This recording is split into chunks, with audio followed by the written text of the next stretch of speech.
For this week's recipe, we're making halal pulled parts using some of Midamar's halal pizza toppings. I started by taking 2 small heads of garlic and cutting off the upper third of the bulb. Then I put that in some aluminum foil and I covered it with 2 or 3 tablespoons of olive oil. Now we'll close up that aluminum foil and bake that at 400 degrees for 45 minutes. In the meantime, we'll finely chop up a large handful of basil. This ends up being about 2 tablespoons or so. You could instead use 1 or 2 tablespoons of dried basil. Now it's onion time. We're going to start by taking a half medium yellow onion. I put a cut down the middle, then I cut those into thin slices. I eventually decided to switch to diced pieces instead, but either will work. I like to use a large Dutch oven for this, but any big saucepan will work. We'll start by putting about a tablespoon of olive oil in the pot, then we'll add in our onions and cook those until they soften. Then we'll add in 3 to 4 large cloves of garlic. I always use a garlic press when cooking with garlic anymore because it's so fast and it keeps my hands from getting all sticky.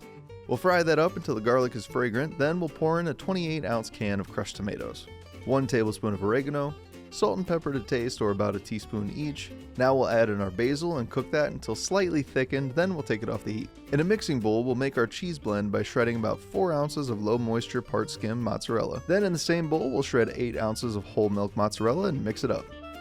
In a separate mixing bowl, we'll shred about 3 ounces or half a block of Parmesan on the thin side of a box grater. Take a large 24-pack of slider buns. I went with a savory one instead of sweet. Remove the top half of the bread and set that aside for now. Bring in our tomato sauce and spread about 2 or 3 cups across the bottom of the buns. I ended up having some left over that I made into spaghetti and meatballs, and it was very good. After that, we'll come in with some slices of provolone and lay that across our buns. Spread our shredded mozz. Then we'll bring in some of Midamar's halal beef topping and spread that across our cheese.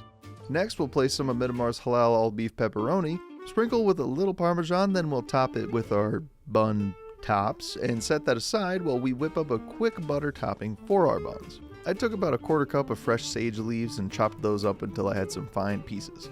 We'll add in a teaspoon of dried basil, a teaspoon of dried oregano. We'll throw on some gloves and mash the cooked garlic cloves into the mixing bowl. We'll add in 4 tablespoons of melted butter. Lastly, we'll add in 2 tablespoons of Parmesan. Now we'll mix that up with a fork and set it aside. Put some aluminum foil on a baking sheet and spray it with nonstick spray. I forgot to do this, but knowing my heart, I wanted to. I'll transfer the sliders onto the pan and spread our seasoned butter on top of the buns. The chunky bits will get stuck in the cracks, but you can grab a fork and pull it out and spread it around. Cover those with more aluminum foil and then we'll prep to bake it at 400 degrees for 10 minutes. After 10 minutes, we'll remove the top foil and bake for an additional 10 minutes or until the top is nice and golden brown. Let it cool for a few minutes, get a couple of nice cheese pulls, then enjoy! See you next week for another delicious halal recipe.